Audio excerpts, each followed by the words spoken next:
Damas y caballeros, bienvenidos a una nueva entrega de Pedazos de Historia con nuestro queridísimo Alberto Garín. ¿Qué tal? Pues aquí me tienes, Jano. Hoy vamos a hacer un programa balance. ¿Y esto qué es? Pues como hemos venido hablando durante los programas previos de una serie de pueblos que se mueven en el Próximo Oriente, que si los judíos, que si los árabes, que si los kurdos, que si los armenios, pues el nexo de todos ellos eran los otomanos, Anda, el Imperio Otomano. claro. Y verás que hay algunos otros pedazos de historia que hemos hecho que tienen que ver con nuestros otomanos. Vale. Oye, vas conjuntado, ¿eh? Con el micro. Muy bien. Sí, claro, yo haciendo marca. Entonces, era necesario. Pues entonces, vamos a hablar de los otomanos. ¿Quiénes son estos otomanos? De partida son turcos. Y como sabrán todos ustedes, son esos turcos que fueron derrotados en la Primera Guerra Mundial y que dieron paso a la actual República de Turquía. Cuando hablamos de los turcos, estamos hablando de un grupo de pueblos que vienen de estas amplísimas estepas que comienzan en el Mar Negro y terminan en Mongolia. Unas estepas de las que desde hace milenios ha habido una serie de pueblos seminómadas que con regularidad han asaltado a sus vecinos, sobre todo cuando sus vecinos ya habían establecido sociedades agrícolas.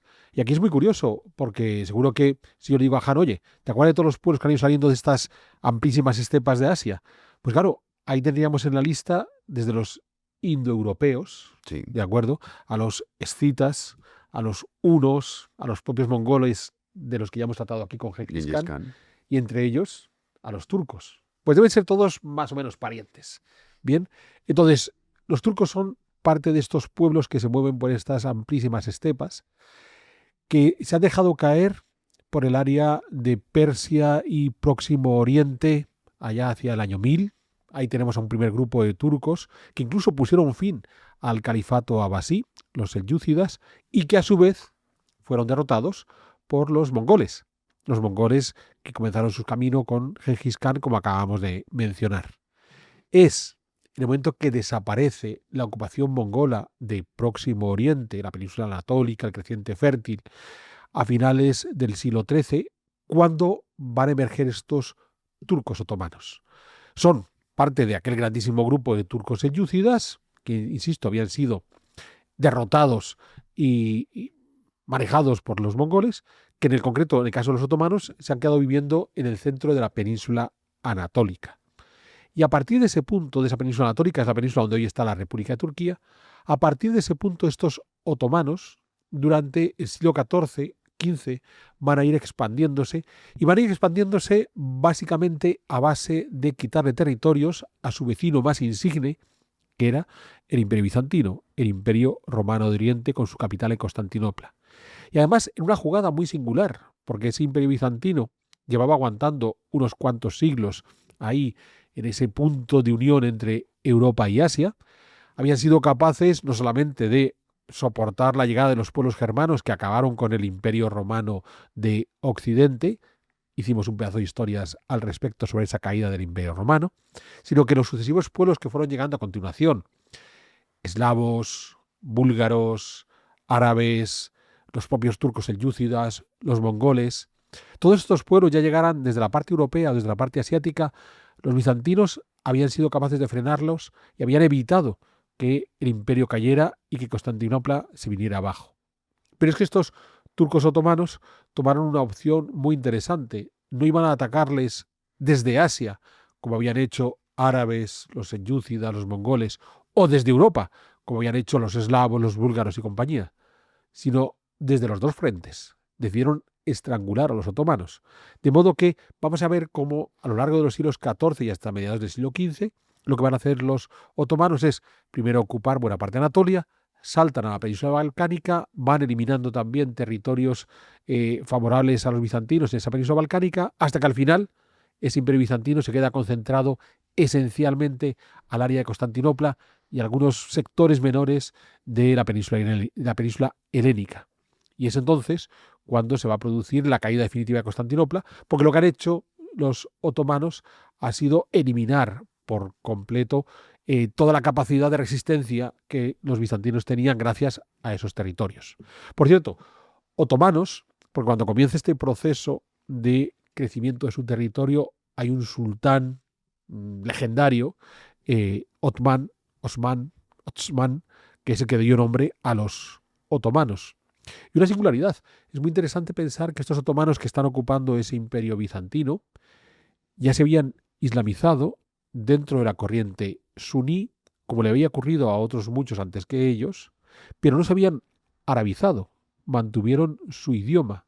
Y esto es muy interesante porque, a pesar de que van a mostrar ser un pueblo muy permeable a todo tipo de influencias, la religión islámica, tras la conquista de Bizancio, van a asumir buena parte del aparato político institucional de ese imperio bizantino, lo que nunca dejaron de ser es turcos. Entonces no se arabizaron porque mantuvieron siempre su idioma turco, más allá de que trasladaran el idioma al turco a un alfabeto derivado del alfabeto árabe, no el que tienen en la actualidad, porque en la actualidad los turcos de la República de Turquía escriben con alfabeto latino gracias a una reforma que llevó a cabo el padre de la República, Ataturk, pero me estoy adelantando unos cuantos siglos.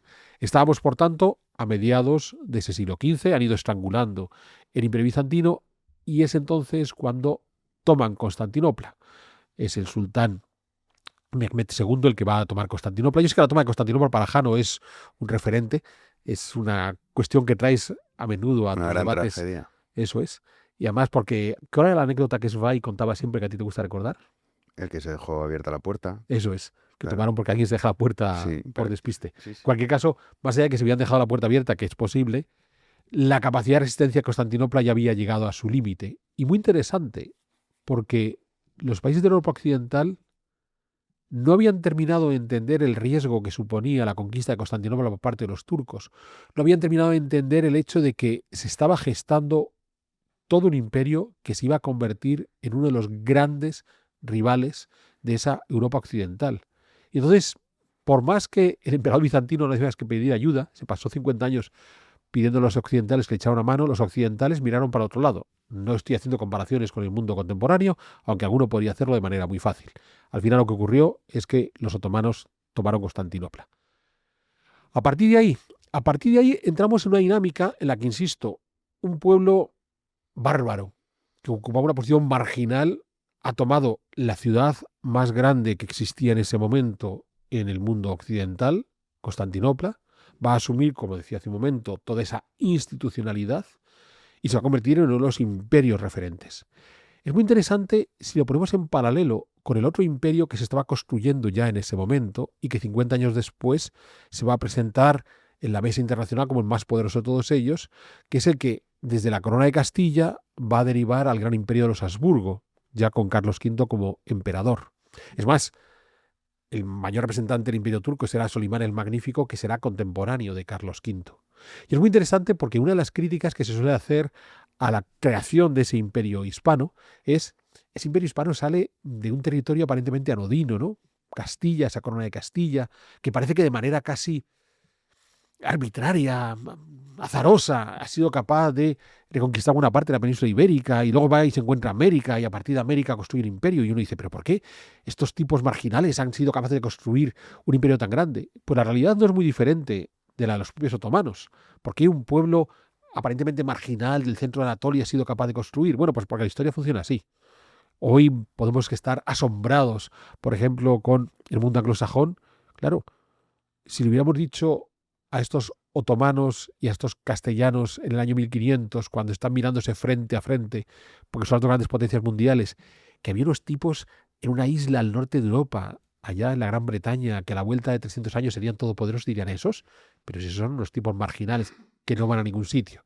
¿Con esto qué quiero decir? Pues que ese tipo de valoraciones a posteriori de cómo funciona la historia no sirven para nada. La historia es como es y de esta manera funciona. Porque estos otomanos, tras la conquista de Constantinopla, no se pararon ahí, siguieron conquistando.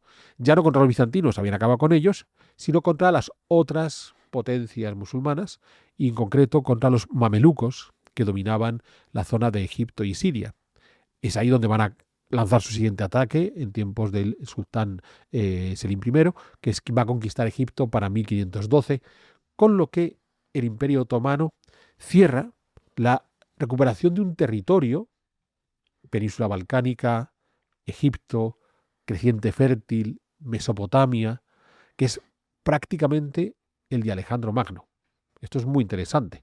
Le faltaría la zona de Persia para haber cerrado la jugada, solo que en Persia había otro imperio, el imperio safávida, que les va a ser uno de sus grandes enemigos.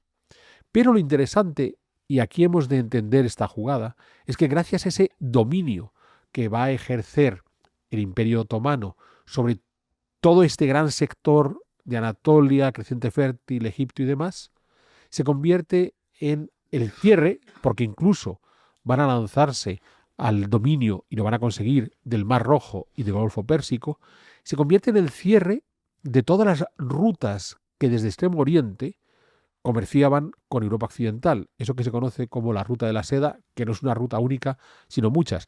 Y adelanto algo para nuestros seguidores, Eva Tobalina, probablemente una de las mejores divulgadoras que tenemos en España de historia antigua y que acaba de publicar un libro precisamente sobre las rutas de la seda, nos va a acompañar en Pedazos de Historia en unas pocas semanas hablando de esta interesantísima ruta comercial. Pero volvamos con los otomanos. Lo que tenemos es que los otomanos han hecho ese cierre.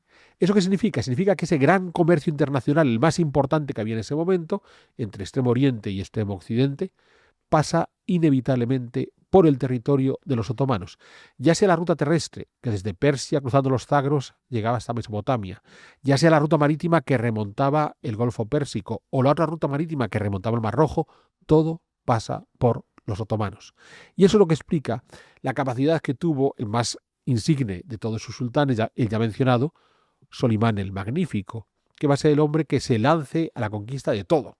Va a hacer que sus fronteras sigan avanzando por los Balcanes y llegue hasta el Danubio y le ponga sitio a Viena y acabe con el último de los reyes húngaros, aquel que era cuñado de Carlos V. O va a lograr avanzar por el Mar Negro y ocupar Crimea y quedarse con todas esas orillas del Mar Negro. O incluso va a hacer que su influencia llegue hasta el noroccidente de África. Entonces, todos estos grupos de piratas bereberes que conocemos vinculados a los reinados de Carlos V y Felipe II, de cierta manera van a ser súbditos del sultán de Constantinopla, de Solimán, que digo, con la excepción de Marruecos, el resto del norte de África va a quedar bajo su dominio. Y lo que he comentado de esa capacidad de lanzarse por el Mar Rojo y por el Golfo Pérsico. Insisto, la clave está en que tenía el cierre fundamental de esa ruta de la seda. Y es muy curioso porque cuando tratamos de entender la grandeza de este imperio otomano, sobre todo en este siglo XVI, en tiempos de Solimán, pues se suele hablar, por ejemplo, la importancia de su ejército, con ese cuerpo tan particular de soldados que eran los genízaros, esos tipos preparados de una forma brutal para el combate. Recordemos que los genízaros eran cristianos, esclavos del sultán, que le obedecían únicamente al sultán y que se les formaba para ser soldados. Y le rendían, ya digo, juramento exclusivo al sultán.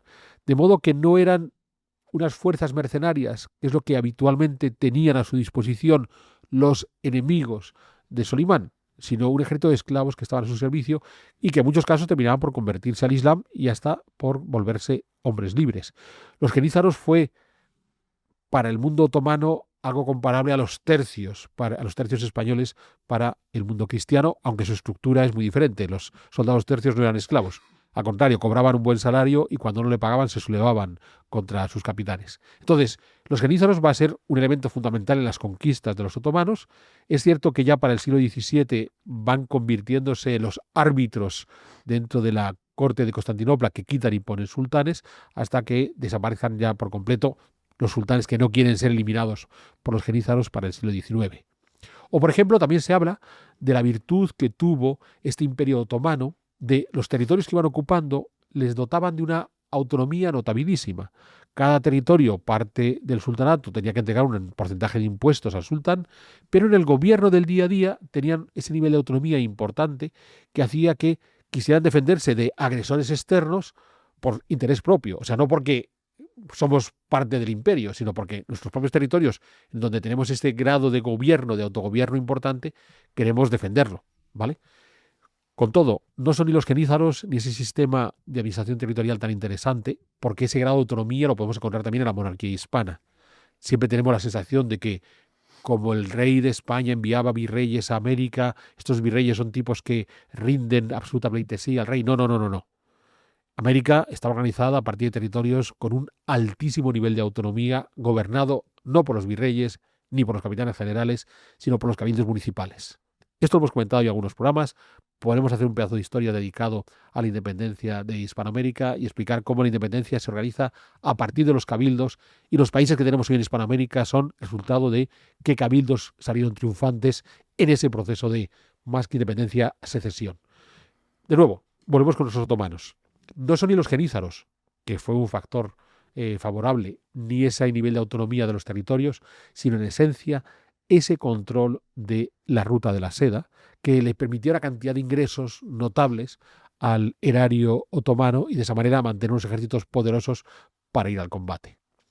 Esta situación, que insisto, sobre todo se ha vivido durante el siglo XVI y en esencia durante el reinado de Solimán el Magnífico, comienza a decaer a poco de la muerte de Solimán el Magnífico, sucedido por su hijo conocido como Selim II el Borracho, que es muy conocido porque es el sultán que gobernaba a los otomanos cuando se produjo la batalla de Lepanto.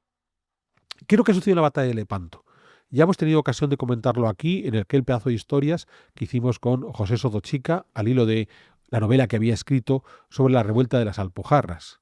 Entonces, en ese enfrentamiento continuo entre la potencia del Mediterráneo oriental, los otomanos, y la potencia del Mediterráneo occidental, que era la monarquía hispana, la de los Habsburgo, la de Carlos V y Felipe II, habían buscado todos los elementos de desequilibrio en la casa del contrario para ir derrotándolo. Y uno de esos elementos de desequilibrio fue la revuelta de las Alpujarras, cuando los moriscos granadinos, en 1570, 71, 72, se sublevan contra Felipe II y rápidamente, o incluso a lo mejor incentivándolo de partida, el sultán otomano interviene para achuchar a que esos moriscos se subleven contra su monarca. Ya digo, les invito a que vean ese pedazo de historias que hicimos con Sotochica. Fue una revuelta reprimida de una forma absolutamente brutal por unos ejércitos encabezados por Juan de Austria, y a continuación lo que decidió Felipe II es contraatacar en territorio otomano, porque los otomanos habían iniciado el ataque en territorio hispano, en esas Alpujarras. Y eso es lo que va a conducir a la batalla de Lepanto.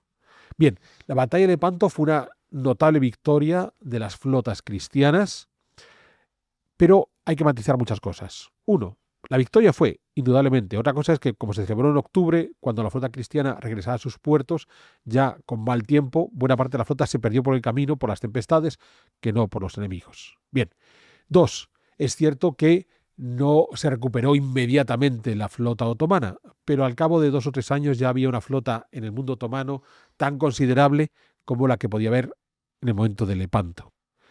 Pero lo más importante, el punto 3, es que a la larga, en ese enfrentamiento que tenía la monarquía hispana y los otomanos en el Mediterráneo, con numerosos capítulos, las Alpujarras, el asedio de Malta, la conquista del Chipre de los venecianos, el propio Lepanto, estas dos potencias estaban obsesionadas por el control de ese mercado mediterráneo, que era la terminal de esas rutas de la seda.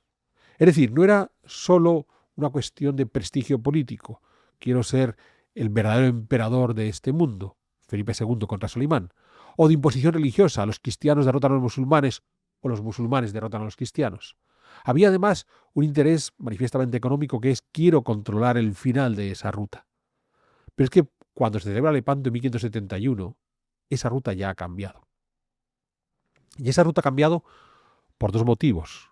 El primero, porque a finales del siglo XV los portugueses ya habían sido capaces de rodear el continente africano y abrir una vía marítima que unía el Extremo Oriente, China, con Europa, a través de ese rodear África y atravesar el Océano Índico.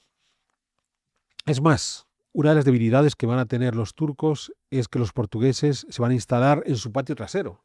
Yo decía hace un momento que ya para finales del XV, comienzos del XVI, están dominando las rutas a través del Mar Rojo y del Golfo Pérsico, y muy poco después los portugueses se instalan en las entradas del Mar Rojo y del Golfo Pérsico, en las etapas que les llevan por el Océano Índico hasta China, y de esa manera empiezan a encerrar a los turcos.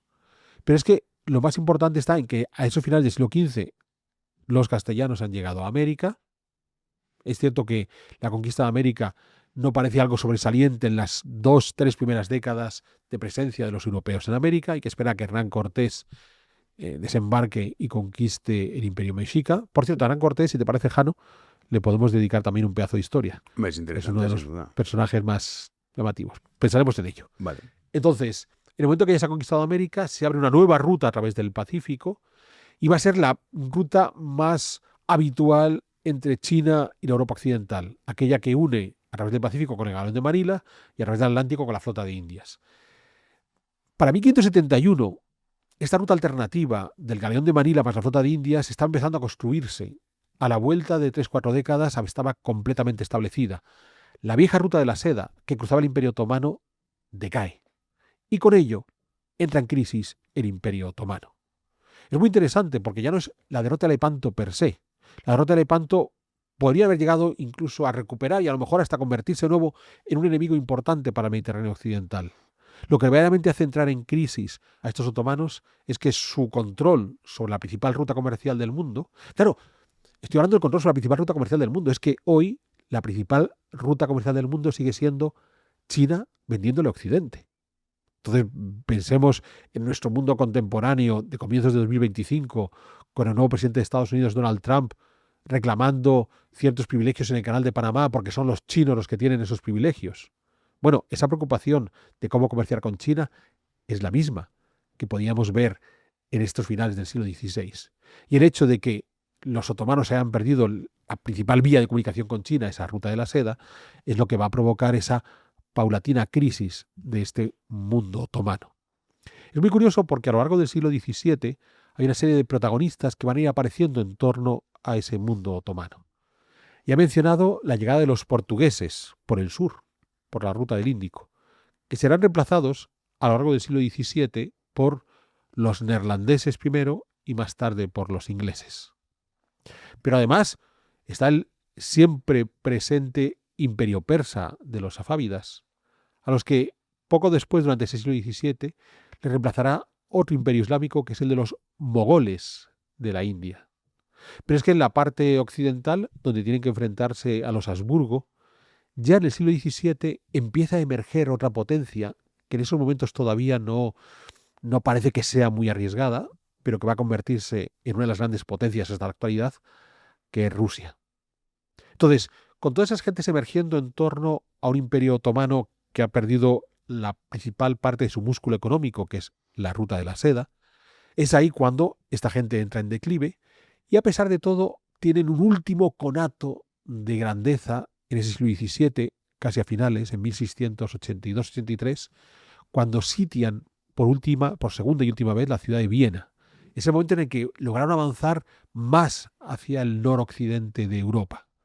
Aquí es curioso porque en realidad, y seguro que esto, Jano, no tenías contemplado en tu mapa geopolítico, quien está perdiendo, o sea, hay una gran potencia en esta Europa oriental que entra en crisis de forma brutal. Entonces, es el último coletazo de prestigio de los otomanos porque aprovechan la caída de esa potencia que dominaba la Europa oriental, que es la comunidad de Polonia y Lituania. Sí, Ese momento en que los polacos empiezan a decaer y a partir de ahí los pueblos polacos van a decaer hasta que hasta se los ahora. coman, hasta que se los coman por completo. Sí. Bien, entonces las potencias alrededor de los polacos a final del 18 terminarán por comerse por completo a los polacos. Recordad, y lo contábamos con Villanueva en nuestro libro sobre la Revolución Francesa, que cuando los revolucionarios franceses dicen en la famosa declaración de Pillnitz de prusianos y austriacos que le están amenazando a la revolución, no. Los prusianos y austriacos en Pillnitz lo que estaban haciendo era repartirse Polonia en el penúltimo reparto. Después el país desaparecería. Pues bueno, aprovechando que esa que fue superpotencia, claro, plantearnos la posibilidad de hacer un pedazo de historia sobre la historia de Polonia, pues a lo mejor había muchos de nuestros seguidores que dirían, ¿eso tiene interés? Tiene mucho, porque Polonia durante finales de la Edad Media y comienzos de la Edad Moderna fue esa gran potencia de la Europa Oriental. Decae, los otomanos aprovechan esa crisis del mundo polaco para hacer su última incursión hacia ese norte de la península balcánica. No importa, no fue suficiente y a partir de ahí lo que vamos a tener es un mundo otomano que va a ir menguando progresivamente hasta que termine por ser el plato que todos los europeos quieren devorarse. ¿Por qué? Porque es cuando surge ese concepto, es cierto que es tardío en el siglo XIX, de calificar al Imperio Otomano como el hombre enfermo de Europa. ¿Por qué?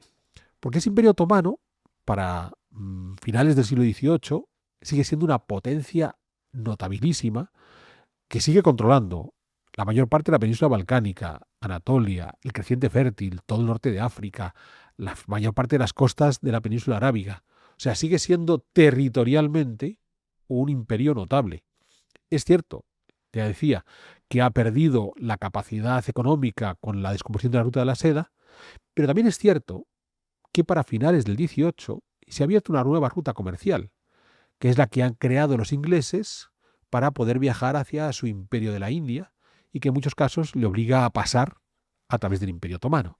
Estos ingleses que han ido conquistando pequeños puntos en la zona mediterránea, comenzando por Gibraltar, bien, que van a llegar hasta la península de Sinaí, por allí bajan en el Mar Rojo y de esa manera llegan hasta la India. Y estamos hablando de un recorrido de la segunda mitad del siglo XVIII.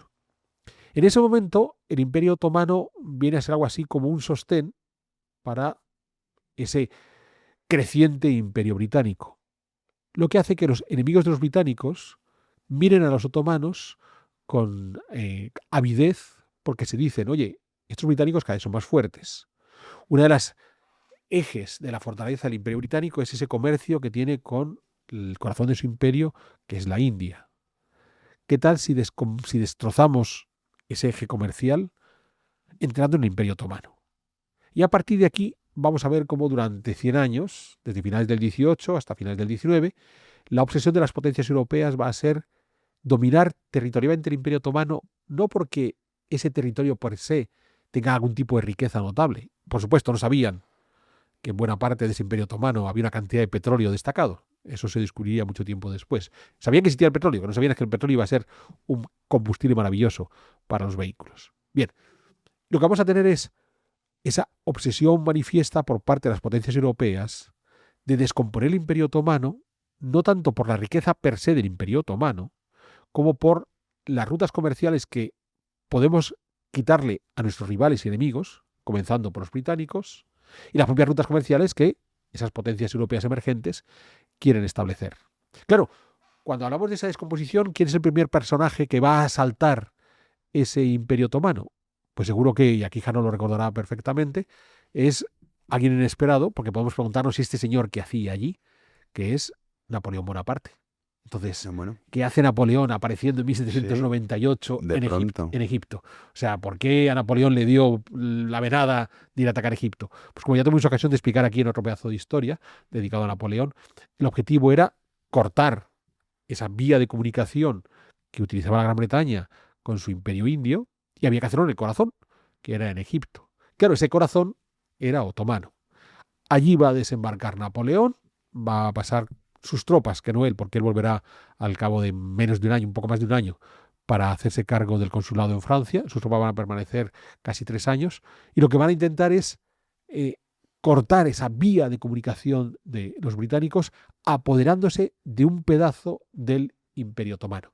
Claro, uno puede pensar, oye, llegan los franceses, desembarcan, ocupan Egipto, se lanzan por la actual franja de Gaza, van avanzando hacia Jerusalén.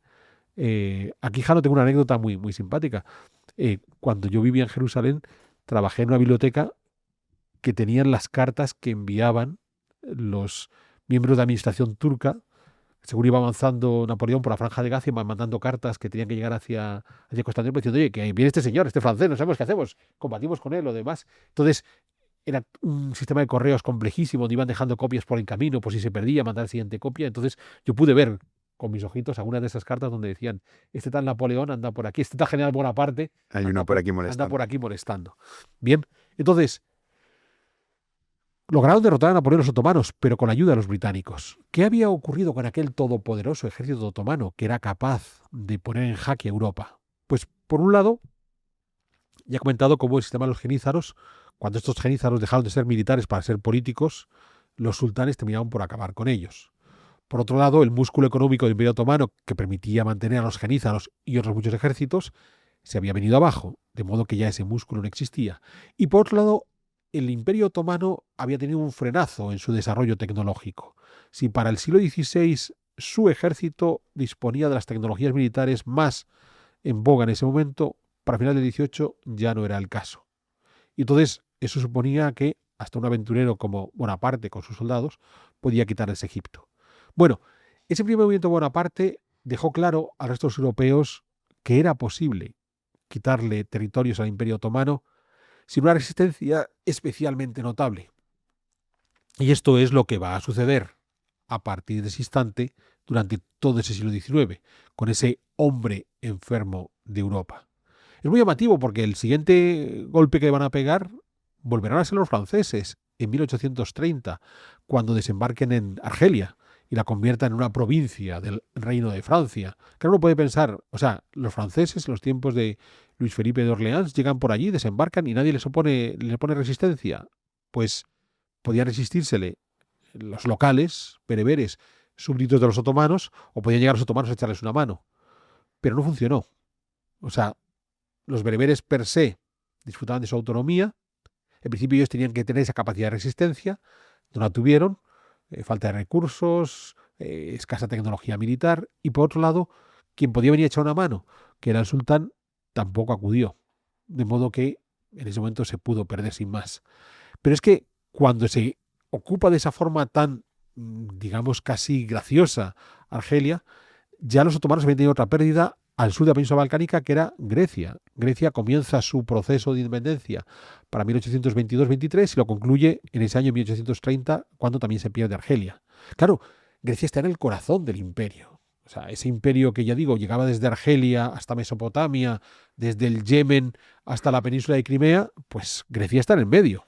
Y sin embargo, tampoco los otomanos fueron capaces de evitar la independencia de los griegos, mostrando por tanto unas debilidades que inevitablemente iban a ser aprovechadas.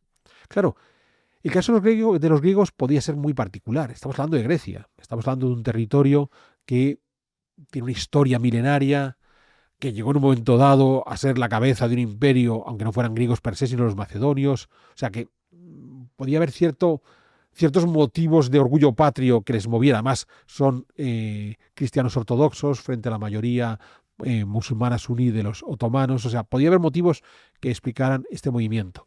Pero el caso de Grecia es muy interesante porque lo que vamos a encontrarnos es la apropiación en este mundo otomano de un concepto que había surgido en nuestra Revolución Francesa: el Estado-Nación. Lo hemos comentado ya en otros programas, me voy a tomar unos minutos para recordarlo. Las naciones existen desde tiempos milenarios, porque nación es un grupo de personas que se siente asociada a un territorio, a una cultura. Pero cada persona, y ya lo hemos debatido aquí, puede tener más de una nación en sí misma. Uno se puede sentir asociado a más de una realidad política y cultural. Entonces, yo me puedo sentir, nací en Madrid, me puedo sentir madrileño, me puedo sentir castellano, me puedo sentir español, me puedo sentir occidental, me puedo sentir europeo, me puedo sentir hispanoamericano. Puedo tener un montón de nacionalidades en mí mismo. No pasa nada. Bien. Y luego el Estado es una construcción política que además también tiene una larguísima historia. Lo hemos hablado aquí cuando hicimos aquel pedazo de historia sobre el Neolítico, y ahí es donde tenemos el origen de los estados, bien, que viene a ser esa institución que permite la administración de un determinado territorio. Que un estado corresponda exactamente a una nación, o voy a ir más lejos, que forcemos a que la nación tenga que ser, la única forma de representarse sea a través de un estado y sea única, fue un sueño de los revolucionarios franceses, que lo consolidaron. Era una idea que venía ya de la paz de Westfalia, pero los revolucionarios franceses lo van a consolidar por completo y a partir de ahí se va a extender por doquier, con ese virus terrible que ha sido el nacionalismo. Ya digo, quizás la peor herencia que nos dio la Revolución Francesa, el nacionalismo, y que ha provocado tantísimos conflictos hasta la actualidad. En estos días estamos viviendo cómo se puede solventar o no la invasión por parte de Rusia de Ucrania. Y cuando Putin se lanzó a la invasión de Ucrania, lo hizo con un carácter nacionalista de una supuesta nación rusa que él tenía en su cabeza. Bien, pues ese virus del nacionalismo se va a insertar en el Imperio Otomano, comenzando por el caso de los griegos. Unos griegos que habían sido súbditos de los otomanos desde la caída de Constantinopla, que en muchos casos las estructuras administrativas del imperio estaban en manos de estos griegos. Es muy llamativo, hay dos minorías que controlaban buena parte de la institucionalidad otomana. Por un lado los griegos por otro lado los armenios. O sea, no es que fueran gentes excluidas, al contrario. En Constantinopla había un patriarca de la Iglesia Ortodoxa griega, porque esa era la sede principal de esa Iglesia Ortodoxa griega. Entonces, no es que fueran gentes que habían estado marginadas en el Imperio Otomano, para nada. Eran gentes que formaban parte de la estructura dura del Imperio Otomano. Y, sin embargo, en esos comienzos del 19 llega el virus del nacionalismo y deciden que quieren ponerse adelante. Ya digo, el caso de Grecia, hasta cierto punto podemos tratar de entenderlo. Un viejo país con larga historia, lengua propia, alfabeto propio, religión propia. Pero a partir de ese momento, lo que van a hacer las potencias europeas es aprovechar ese virus del nacionalismo e insertarlo por doquier en el Imperio Otomano. Hasta el punto, bien, que es uno de los elementos fundamentales en la historia del Imperio Otomano, es algo que con Jano hemos hablado a menudo, la circunstancia de que buena parte de los conflictos que seguimos teniendo hoy, a comienzos del siglo XXI, o que dominaron los finales del siglo XX, o sea, los conflictos contemporáneos que tenemos en Europa y Próximo Oriente, son el resultado de cómo se descompuso ese imperio otomano, sobre todo ya en el siglo XIX y en especial en la segunda mitad del siglo XIX, incorporando estas cuestiones del nacionalismo. Repasemos conflictos. En la actualidad, el problema entre Israel y Palestina en el Imperio Otomano, y es algo que surge en la descomposición del Imperio Otomano. Esta Siria desequilibrada que hemos visto ahora con la caída del Assad, un problema en el Imperio Otomano. El problema de los kurdos, un problema del Imperio Otomano. El de los armenios, esa Armenia que además está enfrentada a todos sus vecinos, el Imperio Otomano. Ojo, no solamente los armenios, que en el Cáucaso tenemos otros cuantos más que andan siempre a la gresca unos con otros. Imperio Otomano. Pensemos en el norte de África, esa guerra silenciosa que tenemos en Libia desde hace ya décadas. Imperio Otomano. O pensemos esa tristísima guerra que se vivió en los años 90 en Yugoslavia. Imperio Otomano. Es curiosísimo porque podemos hacer una lista, insisto, de los conflictos, pero es más, la Primera Guerra Mundial comienza en Sarajevo, en esa obsesión de las potencias europeas por descomponerse el Imperio Otomano. Entonces, es muy llamativo porque hemos tenido siglo y medio de conflictos realmente violentos hasta la actualidad. Y pensemos en el problema de Israel y Palestina, el problema de Siria, de los kurdos o de Armenia, que son guerras que están vivas, bien, por la manera en que se ejecutó esa descomposición del Imperio Otomano, en esa obsesión de las potencias europeas por comerse al hombre enfermo de Europa y comérselo a golpe de inventarse nacionalismos en estos territorios.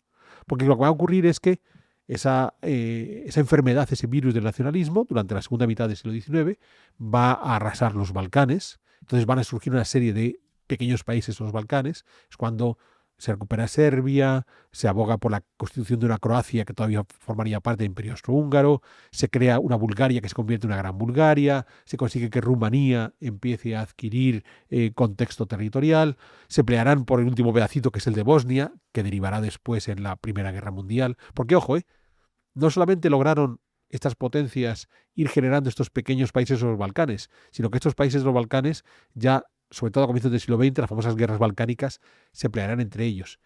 Y todo esto es la obsesión, porque pensemos, ¿por qué este empeño por Serbia, por Bosnia, por Bulgaria? Pues en muchos casos son las dos grandes potencias del momento, el Imperio Austrohúngaro y el Imperio Ruso, tratando de buscar un acceso libre y abierto hacia el Mediterráneo. Controlar los estrechos, los que están en torno a Constantinopla, y llegar hacia el Mediterráneo. Quiero tener costas, quiero tener camino al Mediterráneo, quiero estar en ese mar por donde andan circulando los británicos. Y si para eso tengo que inventarme un montón de paisitos y después convertirme en el hombre que controla esos países, lo hacemos. Bien. Entonces, es muy curioso porque en esa descomposición que va a ir viviendo el Imperio Otomano, primero se insertó el virus del nacionalismo en la parte balcánica, hasta el punto de que para comienzos del siglo XX, el Imperio Otomano en su parte europea ha quedado reducido prácticamente a los territorios que hoy conocemos de la República Turca en la parte europea. Eran más amplios, pero prácticamente lo que conocemos hoy. ¿Eso qué va a provocar? Pues va a provocar un movimiento realmente muy interesante en el mundo otomano, que va a ser una creación nacionalista turca asociada a un partido de los jóvenes turcos, unos tipos. Ha habido un intento de establecer un sistema constitucional con Abdulmajid. El sultán Abdulmajid había querido establecer un sistema constitucional en 1876, dándole voz a los diferentes grupos, a las diferentes autonomías, a las diferentes regiones, hasta el punto de que se crea un parlamento en Constantinopla donde podían estar sentados por igual diputados serbios, que diputados palestinos, que diputados egipcios, que diputados kurdos, que diputados armenios. O sea, sí hubo un intento de hacer que ese imperio plurilingüe y multicultural funcionase, pero no funciona. Entonces el sultán termina por parar ese empeño, ¿vale? Y se provoca ese golpe de Estado por parte de los jóvenes turcos. Hay 3 personajes muy conocidos en torno a estos jóvenes turcos, bien, Ismail Enver, Tahal Pasha y Cemal Pasha, que van a ser los que van a dirigir realmente Turquía, más allá de que el sultán es depuesto y le sucederá a su hermano Mehmed V.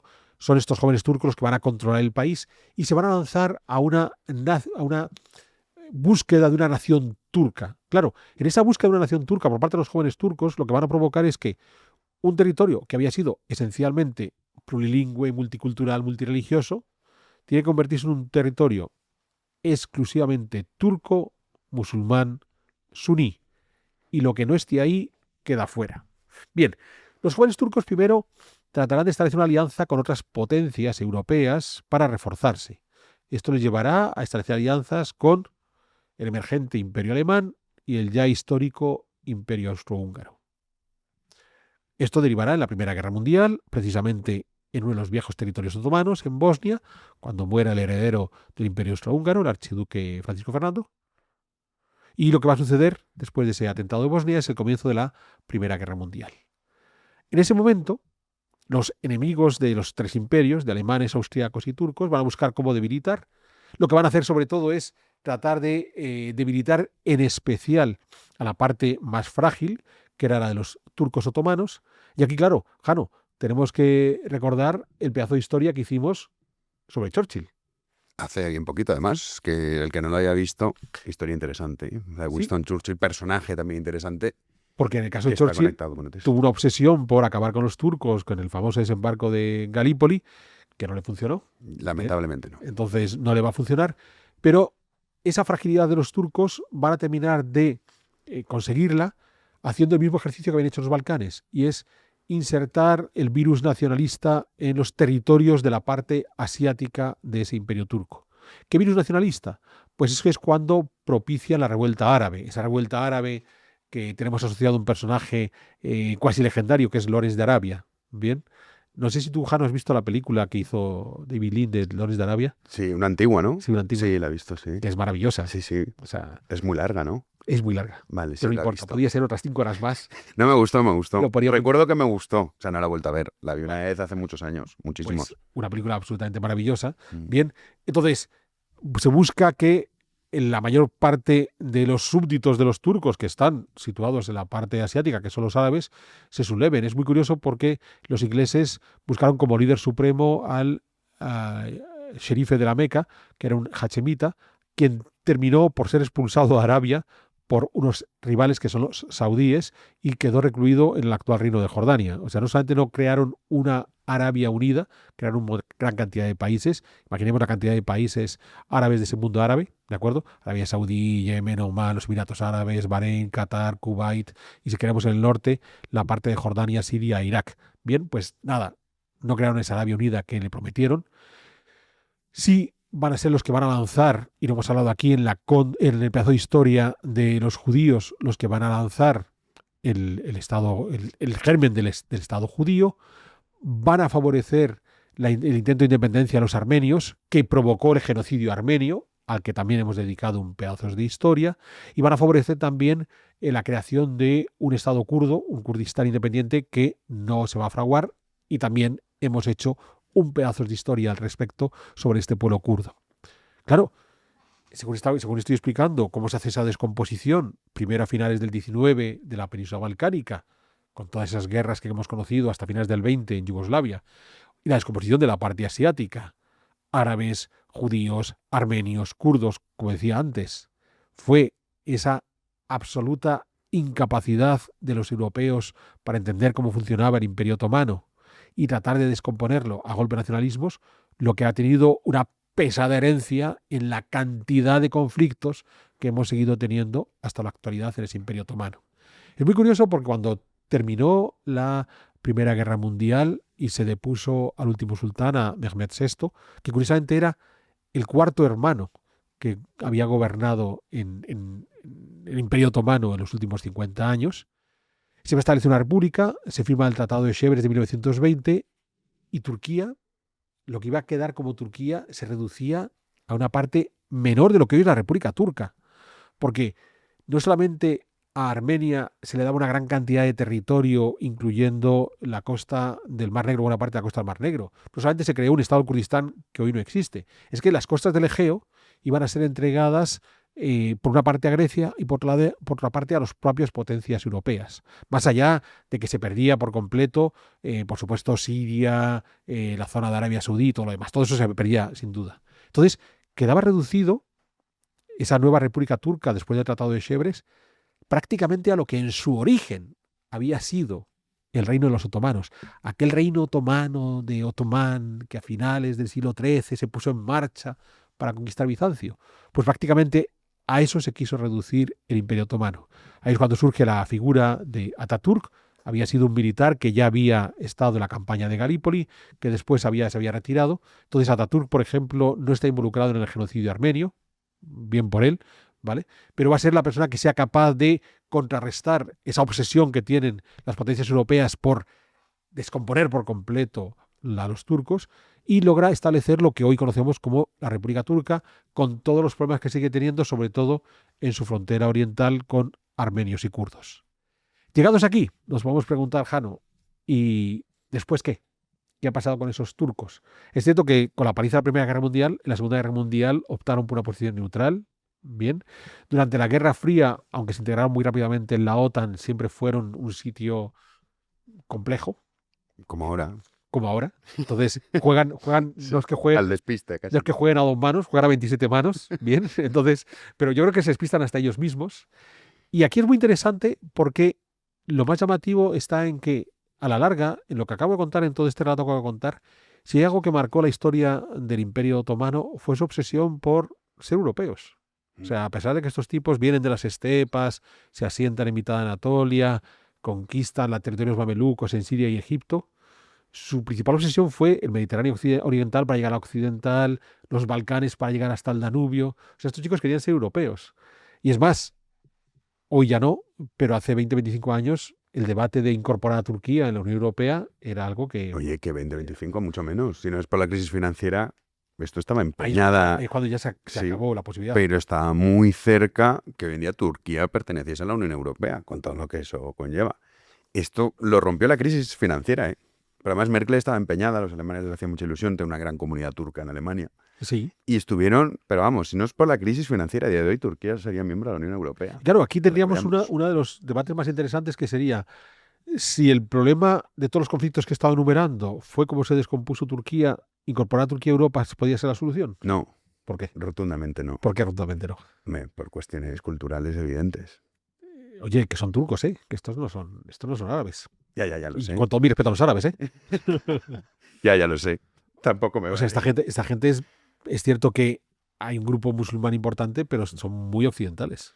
Cada vez menos, ¿eh? Con Erdogan cada vez menos. Sí, claro, como Europa le dio la espalda a los turcos, Erdogan dijo, pues ahora me enfado. ¿Te acuerdas que se dio un autogolpe Erdogan? Sí. Claro, es que Turquía, la verdad es que es fascinante la historia, ¿eh? Sí, pero claro, tú visitas la Jonia, la costa del Egeo turco, y es Europa. O sea, sabes que estás en Turquía porque el idioma que hablan no es el tuyo, ¿vale? Pero claro, tiene alfabeto latino. Con lo cual, hasta uno puede llegar más o menos a pergeñar, creo que están... Es que de Ataturk tendríamos que hacer otro también. Sí, porque Ataturk sí se obsesionó. Es el que crea todo esto. Es el que creó todo esto para hacer de Turquía un país europeo. Y cuando la jugada había que rematarla en la Unión Europea, llegaron los janos de turno y dijeron, pues no los queremos. Culturalmente están demasiado lejos. No, oye, ojalá hubiese los janos de turno, no. Fue simplemente cuestión económica. Crisis financiera terrible en Europa. Y los alemanes dijeron, bueno, un momento, ya lo miramos. Pero que si no es por eso, hubiese entrado. Con terribles consecuencias, por supuesto. O quizás no. Sí, 100%. ¿Cuántos problemas habría resuelto? Los turcos, yo tengo un amigo turco, muy buen amigo, pero siempre digo, Constantinopla algún día volverá a ser nuestra. Bueno.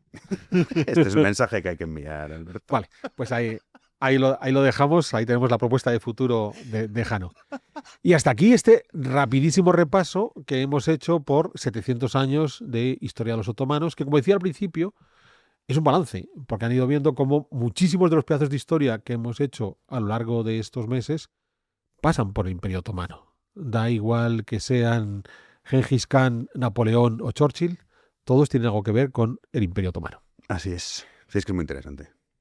Y eso que lo has hecho rápido, porque hay muchas cosas. Pero sí, así podemos hacer una data tour. Eso es. Podemos, que nos dejen en los comentarios, ¿te parece propuesta? Me parece. Bueno, que te dejen, pues ya sabes que mi aportación se limita a presentarte. No, que nos dejen, que este programa sin Jano no es lo mismo. Sí, nadie notaría mi ausencia. En fin, querido, ya cuando me digas el próximo día, aquí estaré café en mano. Muy bien.